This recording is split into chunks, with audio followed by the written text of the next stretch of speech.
Hello, everyone. Happy Tuesday and happy So What Day.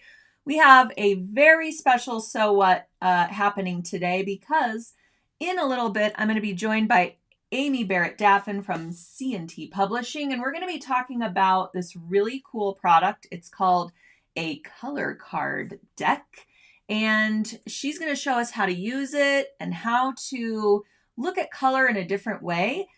Which is going to help us pick threads and pick fabrics for our projects.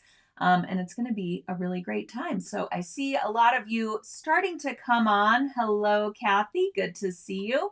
Make sure you are commenting and posting in our live chat and asking your questions for Amy in a little bit when we get started. All right. Debbie is here. Hi from Ohio. Oh, you're both from Ohio.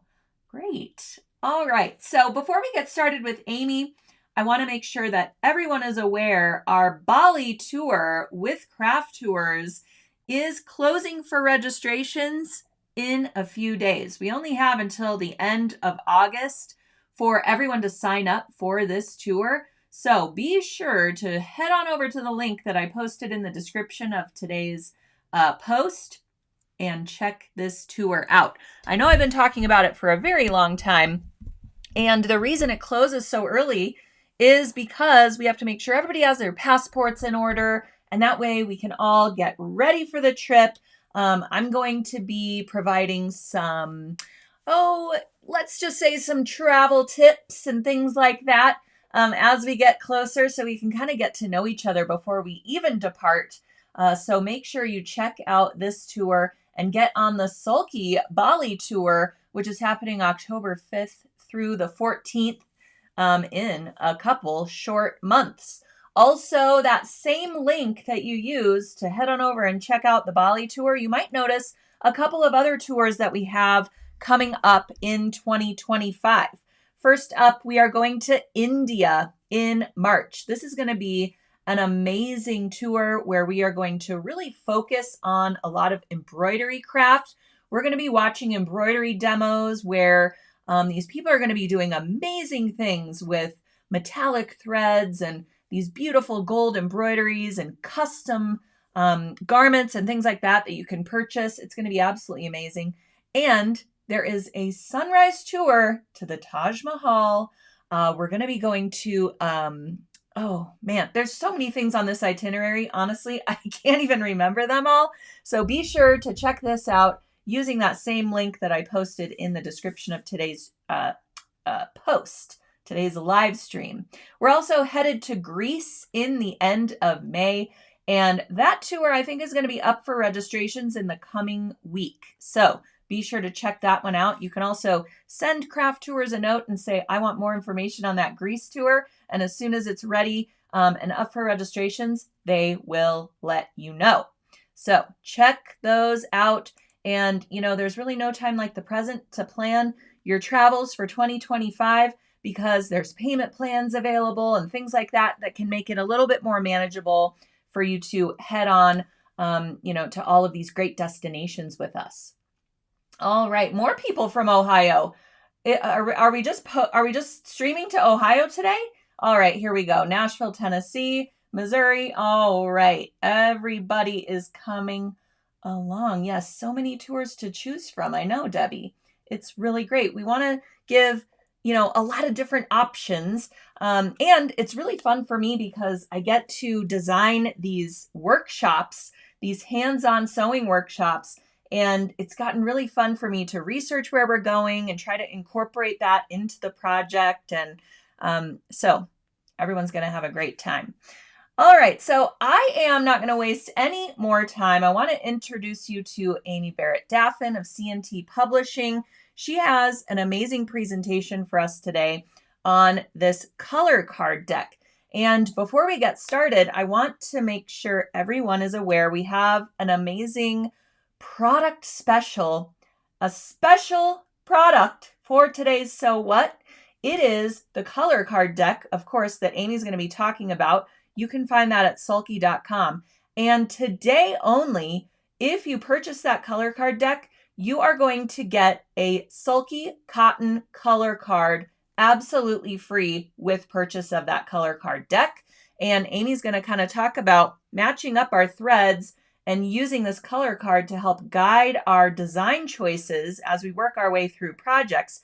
So that thread color card is going to really work in tandem with the color card deck, and you're going to have some great resources at your fingertips. So that is a $15 value that you're going to get absolutely free when you purchase that color card deck. So without further ado, I'm going to bring Amy on, and she can tell you a little bit about herself, and then we will get going on this color card deck and how to use it. Now, be sure to put your questions for Amy in the comments in the live chat, and we will have a Q&A session at the end here so that we can have Amy answer your questions directly. So as we go along, just add your questions and comments there in the live chat, and we will visit them throughout as we get a little bit further in. So let me go ahead and bring Amy on. Hello, Amy. Welcome to So What? Oh, sorry, I have you on mute. Let's try that again. Hi, everyone. Thank you, Ellen, for the lovely introduction. My name is Amy. I am the publisher at C&T Publishing, which means I I run the day-to-day of the organization. I oversee all of our acquisitions, all our sales and marketing. And I'm also the co-host on Creative Spark for all of our live events. And I demo all of our products, which is why I'm here today. And I'm so excited. I love demoing all of our products, but the color ones, those are my favorites because I love color and I've learned so much showing people these products over the years. So let's go ahead and jump in. We have a presentation, and then I'm going to do sort of a live example of how I use the color card deck. So on the first slide, what we're telling you is that there are 200 color cards in the deck. There's 24 pure colors, and then there's a set of grayscale cards, and then 3 sets of neutral cards. Next up is on the next slide. So each card, this gives you the example of red violet. Each card, each color has 7 cards. So there's the pure color, and then there's pure plus white, which those are tints. Anytime a color is white added, it's a tint. Pure plus gray, those are tones. And then pure plus black, those are shades. And so those tend to be the darkest. And then you've got your pure hue color. So 7 cards for each color. And then we have grayscale, and I did a little stitched up example here using the sulky threads. So grayscale, we have 8 cards going from white to black. And what I tried to do was take fabric that I had at home and put them into close enough to 6 of the 8 grayscale cards. And then I used those 3 colors up above, the black, the gray, and the off-white, to show you how using grayscale or on grayscale, the effect that you get. And you can see in the upper left and the lower right corner where the black pops or the white pops. And then you can see what that mid-tone gray does in the middle.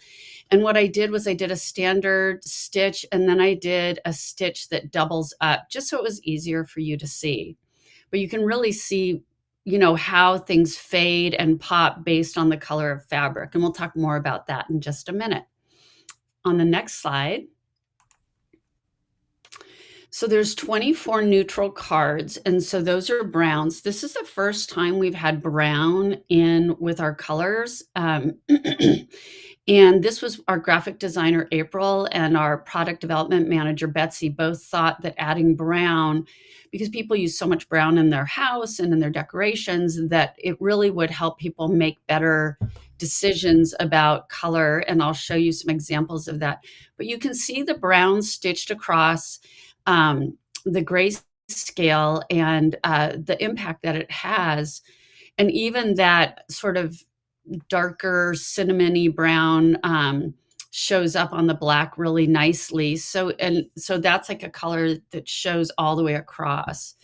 So what neutral cards are great for is really adding depth and movement to your color story. So this is complementary color, and it's the easiest color plan on the color wheel. And typically a complementary color, it's right across from the other colors. So here you have aqua blue and orange red, and we had a darker orange red and then a lighter, purer orange red. And then the aqua blue is one that has a tone added to it. And so you can see, once again, I stitched it up on my fabric, and my stitches looked a lot straighter when they weren't so zoomed in, but I'm okay with that.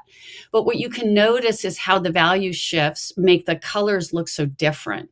And so that's something you can use to your advantage when you're deciding what thread to use, and whether you're quilting or you're using thread as an accent. So say that you've made a bag and you want an accent color. Using a complementary color is really where you do that. That's what one thing is great for. So if you're doing a aqua colored bag, you'd want to go with an orange red thread that'll really give you that pop of color. So you can see how the colors either pop forward or recede based on the tones of the fabric. On the next one, so this is split complementary threads on a grayscale background. And so split complementary is we're using green, spring green, and chartreuse with red, violet, violet, and blue violet threads. And so what you can notice is how combining the light colors on each side creates movement. And I'm just curious, like, what color you notice popping. When I look at it, I see the chartreuse. And then I see how the violet colors worked great on the medium grays, and the greens worked well there too. So I would have thought with the violets, they would have started to recede on the darker grays, but they really don't. I actually think they look better there. And so it's sort of a surprise when you're sewing to see the impact that thread has on fabric, and why the color card, the folding card sulky deck that you're getting is so important to help you pick the right color for your fabric.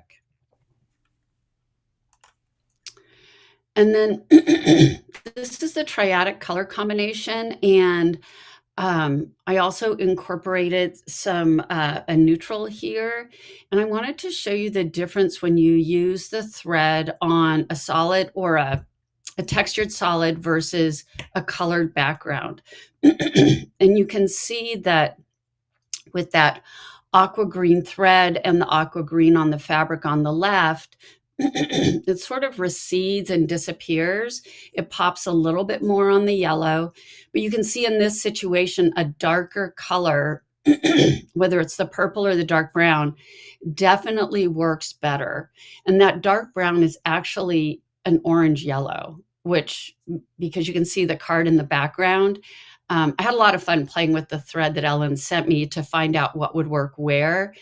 But typically we're using colored fabric, so it's really important to test your thread before you start quilting so that you really get the results that you want. Do you want your quilting to pop, or do you want your quilting to recede?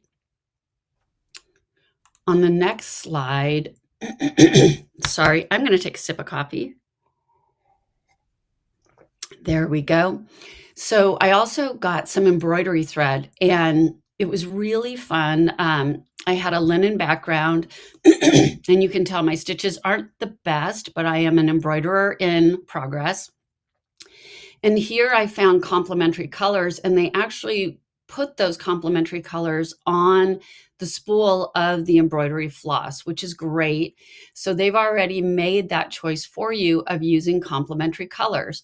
And the thread on the left is the lighter or tinted version of that. And then the one on the right is the darker toned and shaded version of the blue-green and blue-red on a neutral background. And so it's really interesting to see on the stitched example how it pops, what shows up, what doesn't.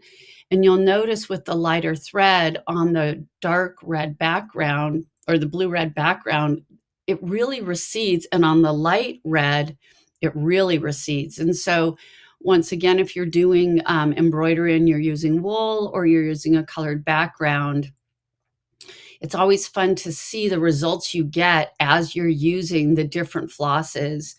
And it's all what kind of a result you want to see in your stitching. So it's great to play with it and see what kind of, how your thread is going to pop.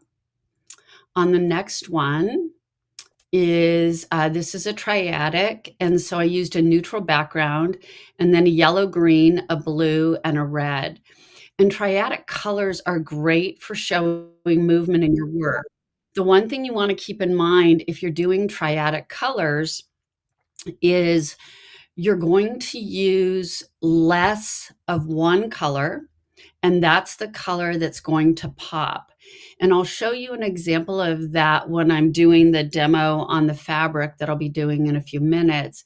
And what's nice about that is that when you look at this, what you see is you can pick whichever one of the three colors you want to create movement. It's just the one you use the least amount of.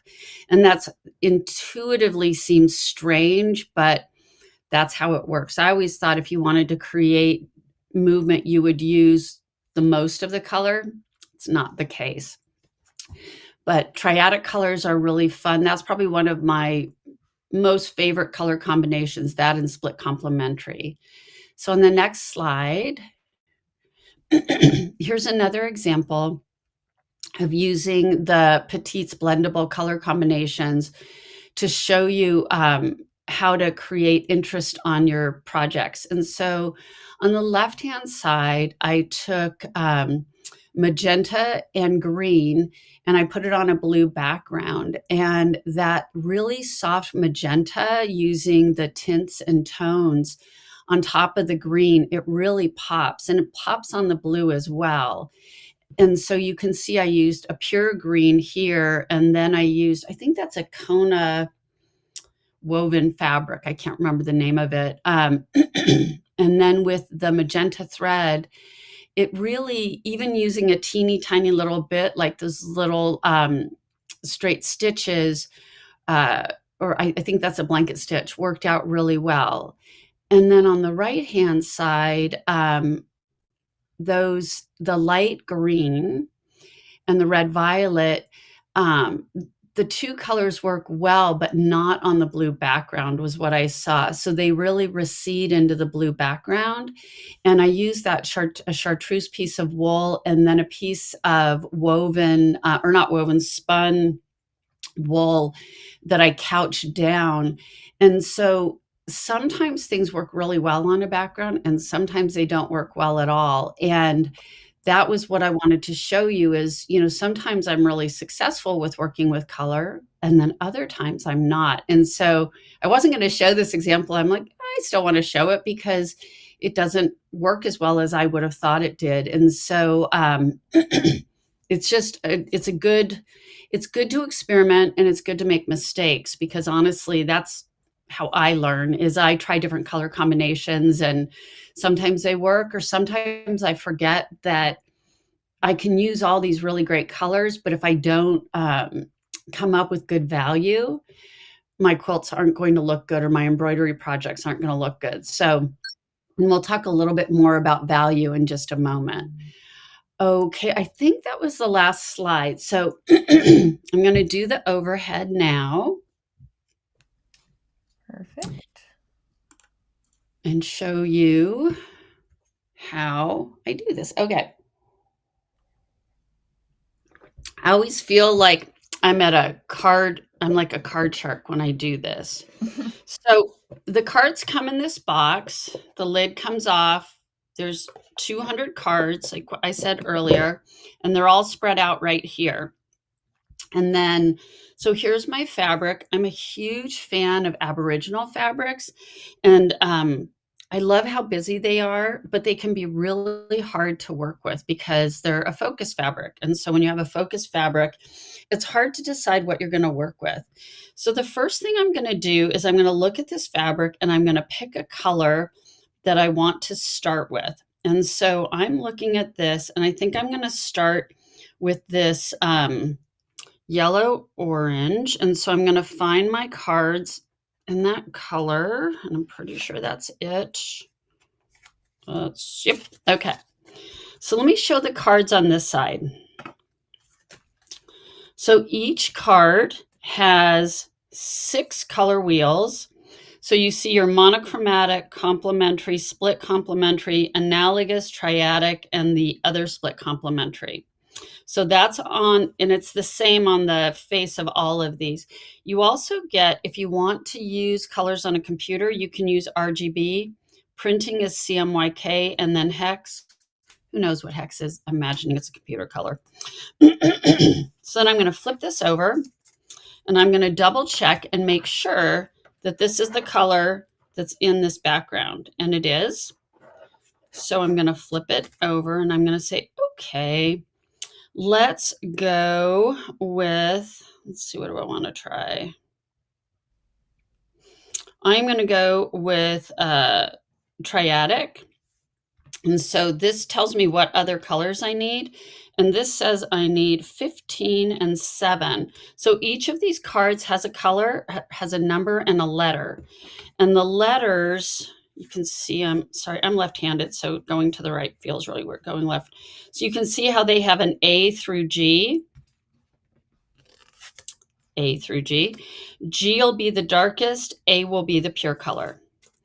So I'm going to find number 7 and number 15, and I've used this enough that that's number 6. Now you can see how my pile gets really messy really fast. I think that's 7. Nope, that's 6. Okay, meanwhile, back at the ranch. Okay, number 7. Okay, so I'm going to look at this, and I'm going to see if the triadic is going to work. And it's close, but it's not quite right. So I'm like, I'm not going to use triadic. So I'm going to put number 7 back. And I am going to, I'm going to switch my color. I'm just that flighty. Okay, we're going to go with this one. Okay, so we are going to go with 24, 8, and 16. That's 8FG. Okay. And number 16, which is right there. Okay. That's a pure color. Okay. So what you're going to see here is how you put these colors together. So here is this one. So I'm going to look at this and figure out what I've got. So this, I'm going to pull the lightest one.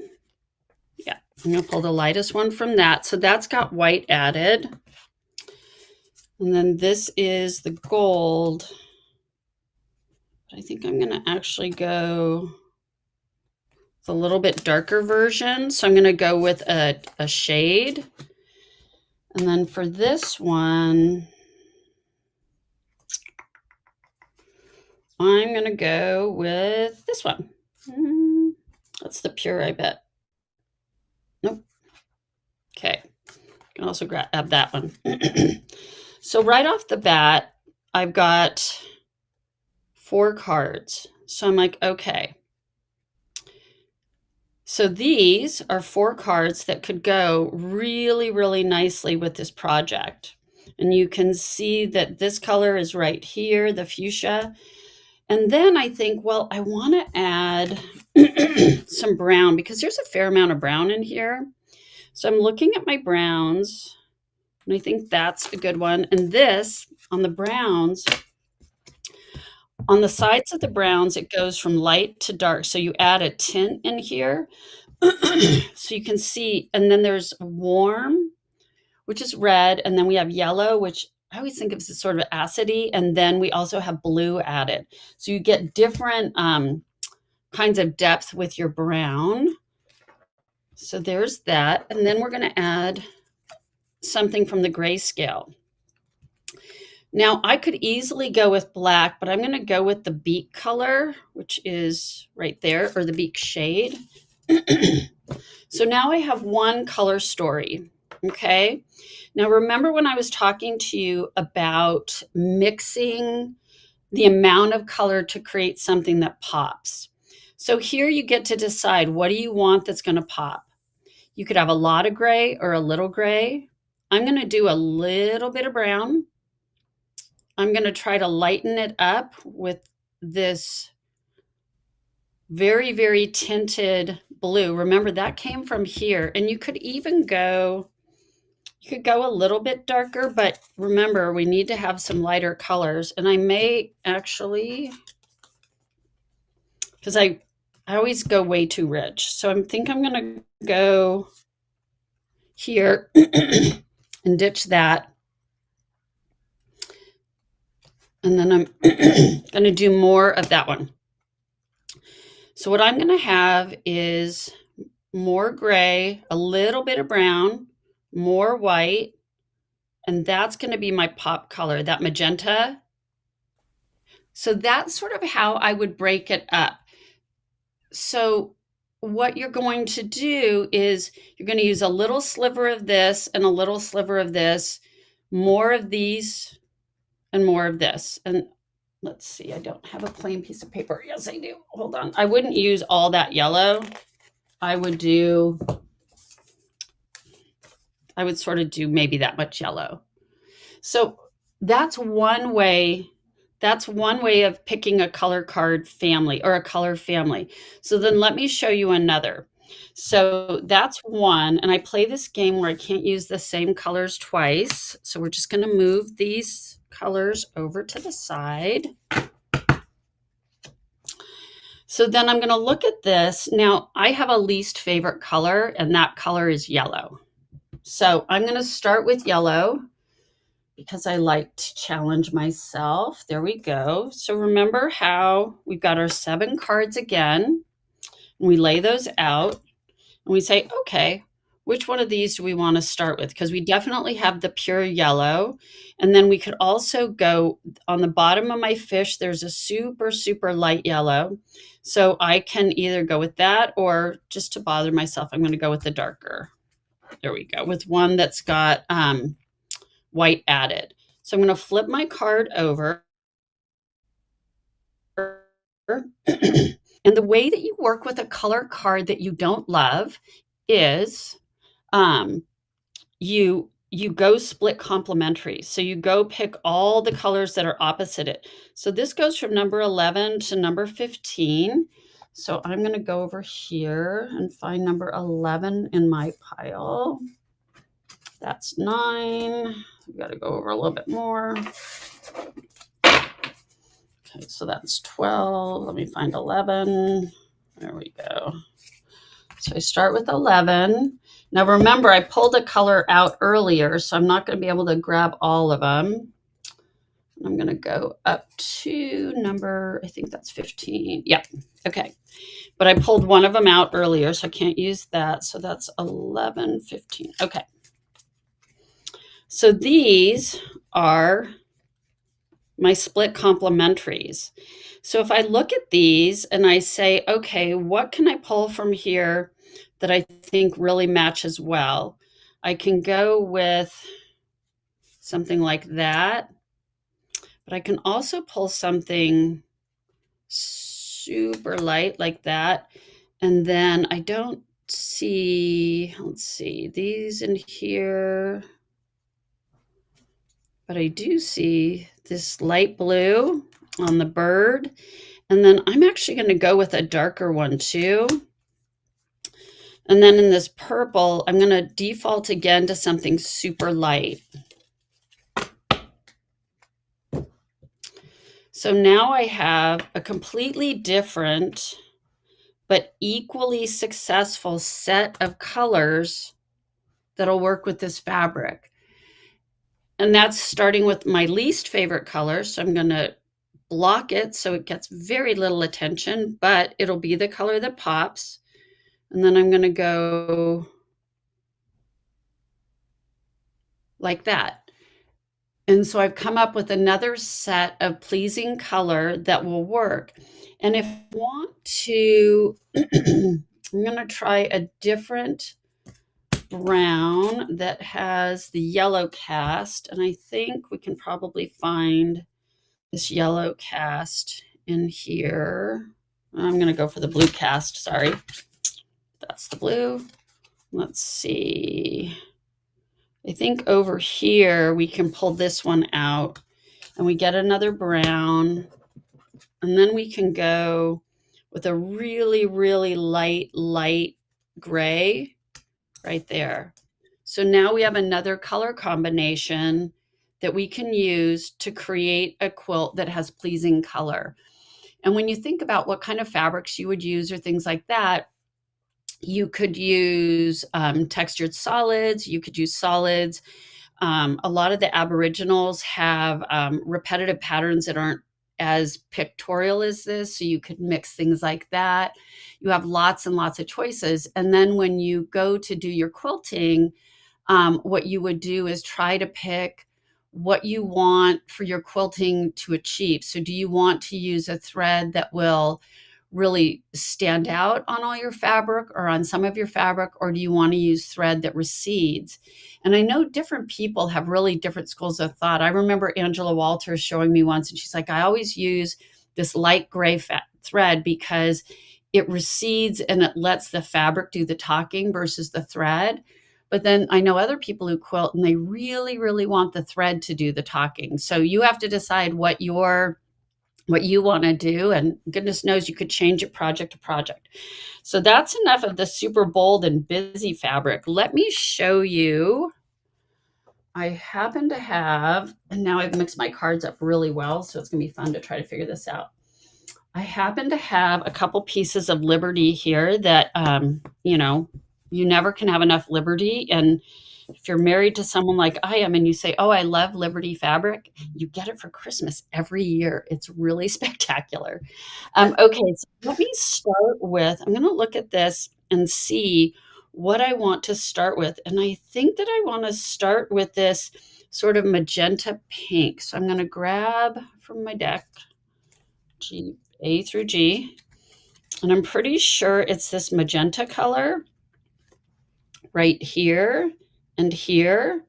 So I'm going to start with magenta, and I'm going to flip my card over, and I'm going to see what I can do with it. So I can either go triadic, or I can go complementary, or I can do split complementary. And so I think what I'm going to do is go complementary, split complementary, and pick the colors that are over here. And so, you can see there's a lot of green in here, but there's also a lot of blue. Now, the blue that it's calling for is this number 8. No, that's number 6. Hold on. Number 6. I think I need better glasses for this. Okay, one moment. Let me find number 6. That's 9, 10, 7. I think I had that over here.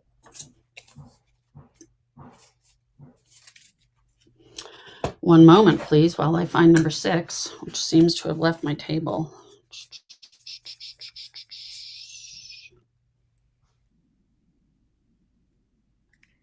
That actually was one of the questions that have come in, is how do you keep them organized? Well, that's a really good question. So the way that I keep them organized is, that's what messed me up. Number 7 was in the wrong place. It's actually number 9. I have my work glasses on for my computer screen, and they are not my reading glasses. Okay. So you keep them organized by putting them, I start with number 1, and I have the pure color on the right-hand side, and then the darkest color on the left-hand side. And then you put them back in the box. So number 1, number 2, and you go through. That's how I keep them organized. But honestly, every time I do a demo, I have to reorganize them. It's just the way it goes. But I don't know. It's playing with color, so how bad can that be? Okay, so we've got we've got our 3 now, and that was a number 9. Only took me 5 minutes to figure that out. So you might look at this and go, this isn't turquoise. But then you look at this one and you go, that is turquoise. That's turquoise with white added. So these fabric designers, they know what they're doing. I'm just going to say they know. Okay, so I'm going to try something dark, just a smidge though. And then I'm going to go with the super light and then my turquoise. And then we'll see what yellow we want to add. There is a very soft yellow in here, right there. And so you can see, this may be too dark, maybe too ambitious with that one. Okay, let's go with that. So now here I've taken a fabric that has all these different colors and come up with a color story that's using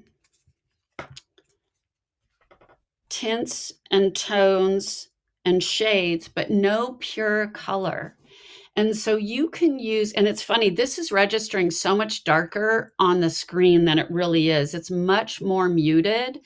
But so you can see how the great thing about the deck is it doesn't matter if you're working with super bright fabrics or more muted fabrics, it still really works. And then for the background, this has, I'm going to go with the one that has blue in the back, the blue added for the browns. You know, you can find your background color. I don't know that I'd put a grayscale in this one because you have black outlines around all the flowers. But what you see is now you have a really pleasing color palette that will work for what you're doing. A couple things that I want to say about color are, when I started doing this, I had no idea about color and value and the color wheel. And I started with the Ultimate Color Tool by Joan Wolfram. And I read what was on the cards for my first demo, which I think was a little over 10 years ago. And then I just kept practicing. And when I say practicing, what I mean is you go to your studio, and I'm imagining most of you have a fabric stash. I don't know about you, but I do. And then you pull out a piece of fabric and you say, okay, this is going to be my focus fabric, right? And you come up with a color story that you want to tell. And I'm going to look and see. I don't want to use any of those. I'm going to put you guys over there. And I'm going to come over here and I'm going to grab this blue-red. So I look at this and I go, is that right? And I think it's a little too cool, but it might work. Ooh, that will work there. So now I'm going to show you an analogous color way using, okay, so that's orange red. I'm not going to use that one. Red. Okay. So I'm going to start here and I'm going to pick out what I think is going to work. And so I think that is right there. And I always start with one particular color and then I start building on it. So then I look at this and I go, okay. And then because we're doing analogous, we're picking all the reds that will actually get into my hand. There you go. I saw really orangey. There we go. And then we're going to go with something light. Not that dark. Wow, that's really dark. Okay.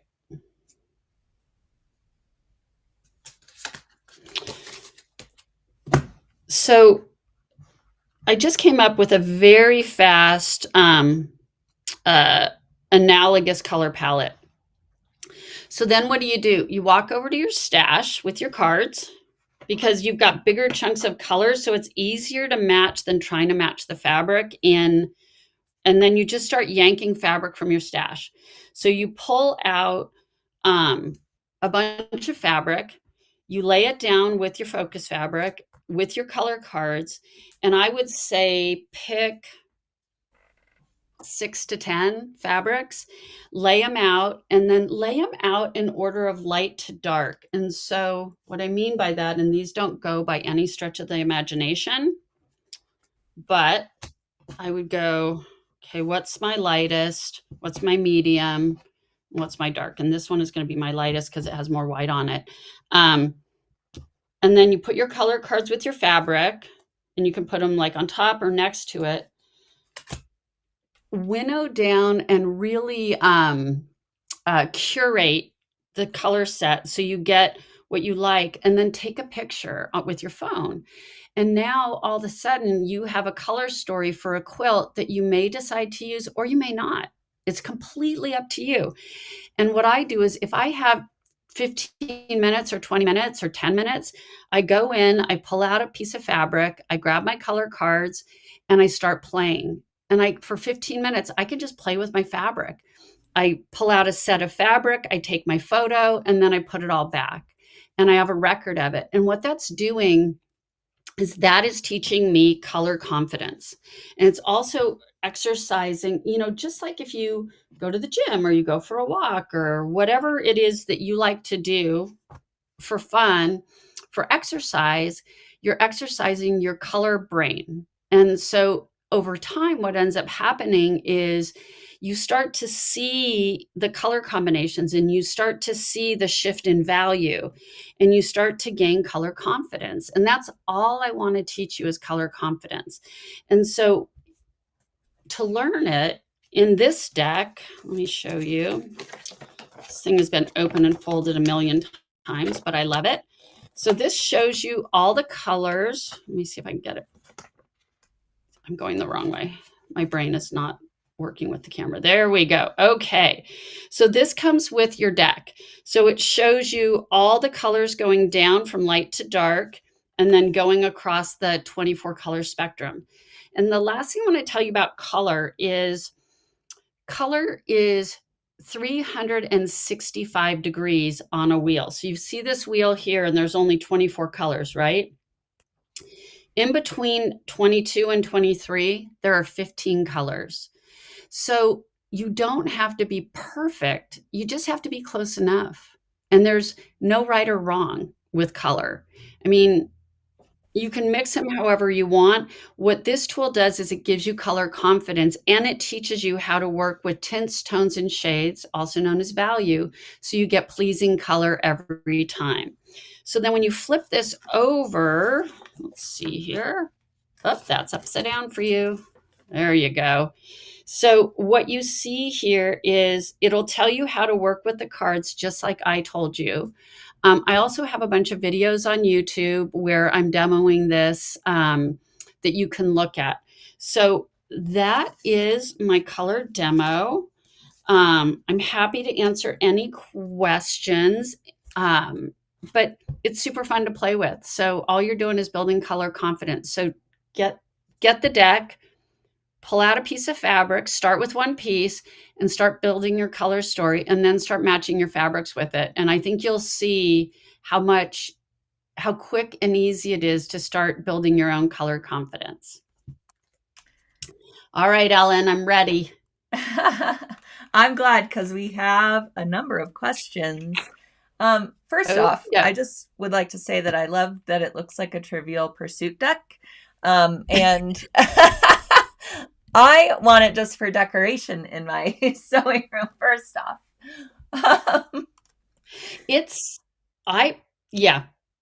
I took a photo for something I was doing and I laid them all on the table and I made this big thing and I was like, don't bump the table, don't bump the table, don't bump the table. First question, or I guess statement, is Jana said, I really stink at color selection. I wonder if these will be helpful for me. And a number of people responded to her. She then asked, how are these cards going to be better from just using a color wheel? So the reason I like them better than the color wheel is because they're such big pieces of color.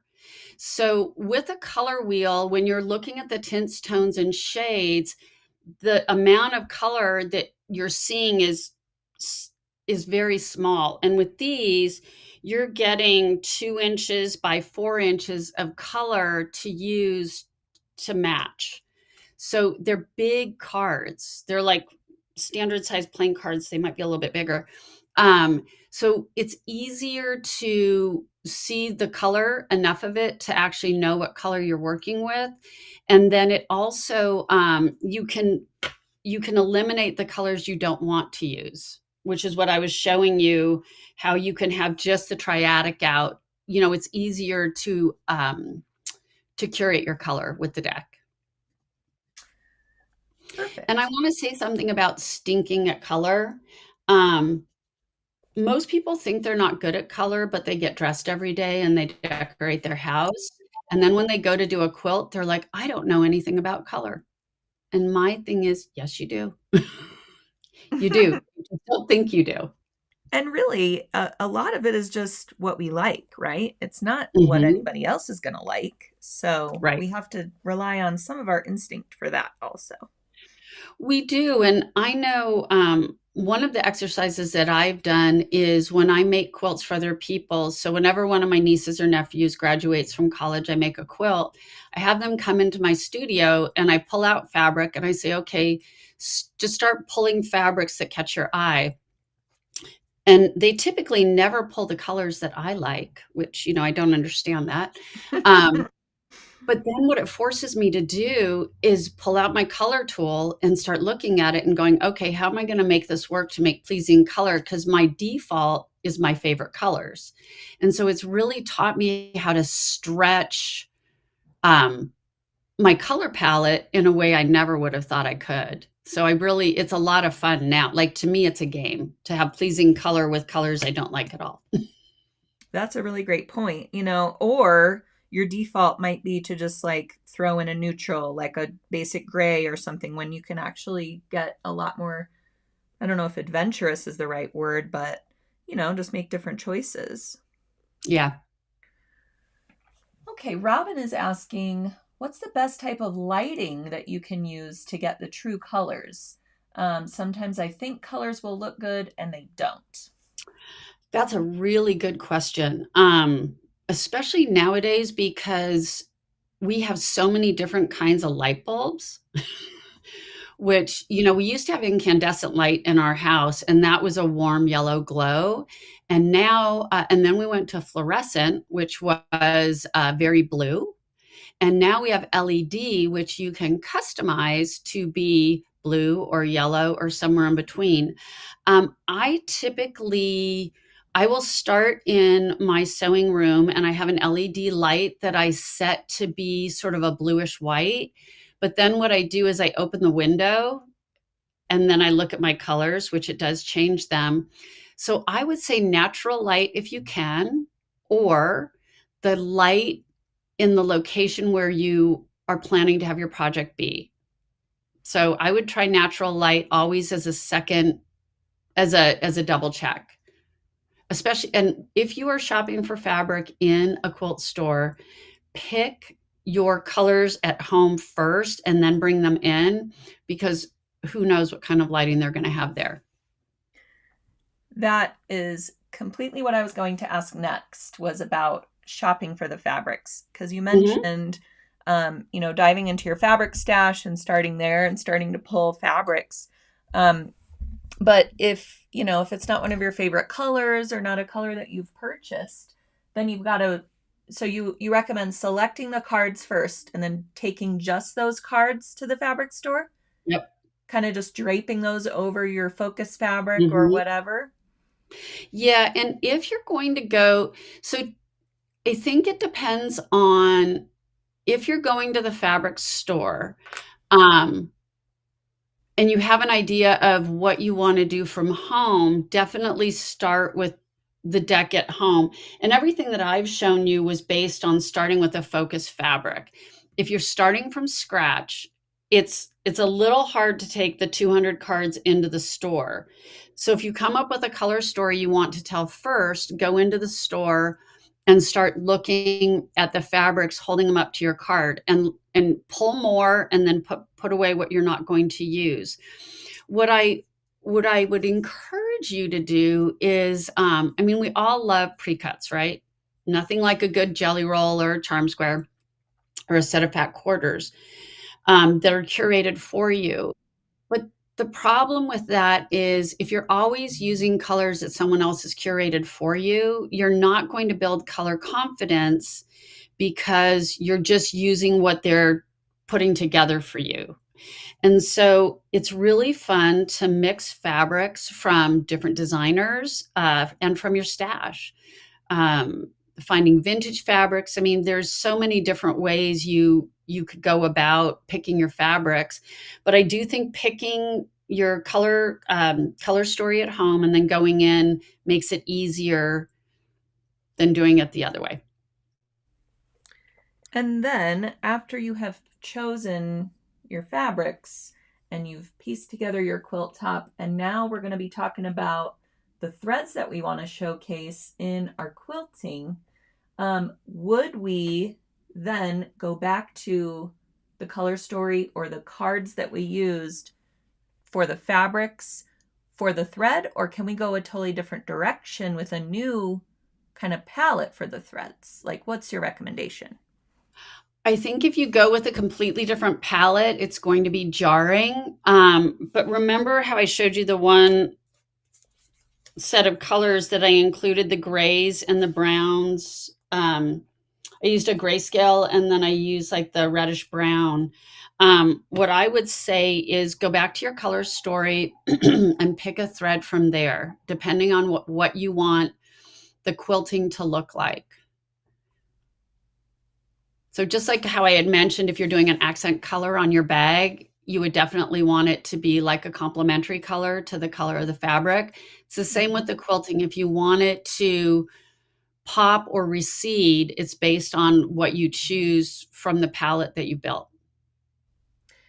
And I think this is really great for choosing embroidery threads for machine embroidery when you want to deviate from the digitizer or from the designer's thread palette. It's really great to pull these cards and then you can go over to your embroidery threads and kind of compare that to the color chart and fill in the blanks, because I know a lot of the times I'll pick, let's say it's a red that's featured in this fabric, and then I go to use it, but I've kind of used it in the wrong part of the design. Does that make sense? Mm-hmm. So is there a way to, I don't know, visualize that using these cards as we're kind of fiddling with a color chart in that regard? Am I making it more confusing than it needs to be? No, I think that so say that you're doing machine embroidery and you want to change up the colors. What I would do is I would start with one color. I'd pick the color story you want to tell. I'd pull out those other colors. I'd pull them from your thread, and then I would stitch them up just on a plain, whatever the background is you're going to use, sort of in the percentage you're going to use it, and go, will that work? And you can do the same thing with the cards. Remember I showed you overlap the cards, and you can say, okay, I'm going to have a lot of this red, a small amount of this blue, and a little bit of this yellow, whatever the combination is going to be. And that way you can get a sense of if you think it's going to work. That's a good point. Okay, cool. All right. Colleen says, I always have trouble with colors. Will these be useful for me, or will these just confuse me more? I think they're really useful. I've been demoing these for almost a year now. And I have to tell you, when I did it, I was at Quilt Market and I was showing shop owners, and watching shop owners get so excited about having a resource and a tool to help their customers with color was so fun. And to build your color confidence, if you have a friend or you have a guild, bring the deck, have everybody pick their favorite color, and then switch with somebody. and have that person have to figure out what the color, how to come up with a pleasing color combination of a color they didn't pick. I mean, there's so many different ways to play with it that it really isn't confusing at all, because there's the answers on the back of every card. Every card gives you 6 color stories that are sure to be successful. There are way more color stories out there that I won't get into that you could Google. There's like double split complementary. I'm like, blah, but it works.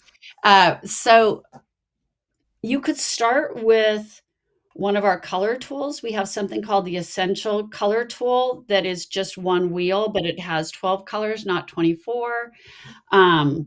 Yeah, I think it's just, just get the deck and start. Even if you just lay them out and flip one over and start with a simple color story, it's just practice, like with anything, whether you're cooking or baking or, I don't know, rock climbing. The more you do it, the better you get.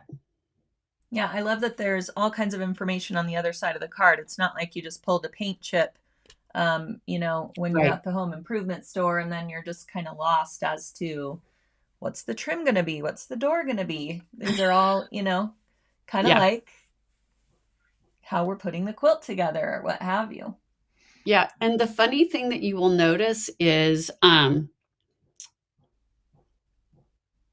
drive my husband crazy now because I start noticing color everywhere. And my latest thing that's driving me crazy is every time there's an ad on TV for medicine, I don't know if you notice this, but everybody's clothes or things they're holding or what's in the background are the colors of the logo of the brand. And so someone will be holding an orange mug with this color shirt, and you're like, and once you start seeing color combinations, you see them everywhere. And it becomes this funny thing where you're walking, like you'll look at a flower and go, oh, that's complementary, or oh, that's triadic, or, you'll start seeing them everywhere, which is great because it just means you're building color, color memory and color confidence. All right, one last question, and this might be super challenging. I can't find it, but someone early on asked, they said they're slightly colorblind with red green, I guess. And Yes. is there a way that this can work for them? I forget how they worded it. So, Wow, I would have to imagine, even if you couldn't see the colors, you can see the value. And so you would just follow what I call the color stories on the back of each card. And then you would because it's just also play written with out, the value. right? It's not Yeah. just, yeah. Yeah, it's got the words on the back and the numbers. And so you'd say, okay, if I'm going to use a magenta, I'm going to go with number 5, which I think is a green, and those are going to work for me.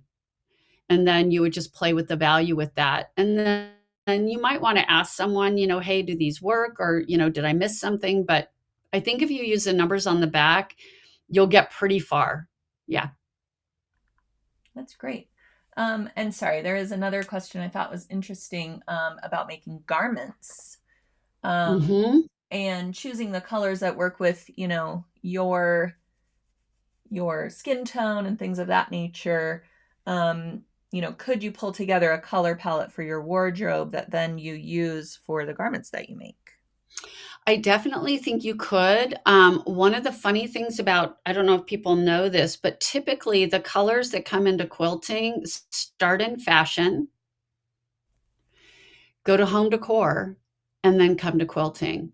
And so I think that you definitely could use these for fashion. I know people who use them for bag making, and I would have to imagine, because we have people on staff who make garments, and I can always ask them, but I don't see why you couldn't use it for fashion. We tend not to mix as many colors, but you definitely can. And do these come into play at all as far as mixing prints? So you did talk about, let's say Mhm. I want this much red versus this much blue, this much Mhm. pink. What about like scaling prints? Now, this really doesn't have that much to do with color, but would it coordinate? Let's say you want more red than a light pink. So could you choose, more of a print, less of a blender of that particular color? 100%. I mix prints all the time. And I just do it based on what the most predominant color is in the fabric. And I ignore the rest of the colors. Yeah. Love that. Yeah. That's always a challenge for me. Me too. We're But then always once you, attracted to the prints more than the solids. yeah. And I definitely, just because these are solid doesn't mean that's how you're going to pick your fabric. You're going to pick fabric, I should have said that has a predominance of that color. It doesn't have to be a textured solid. It can be whatever you want it to be. Great. Love that.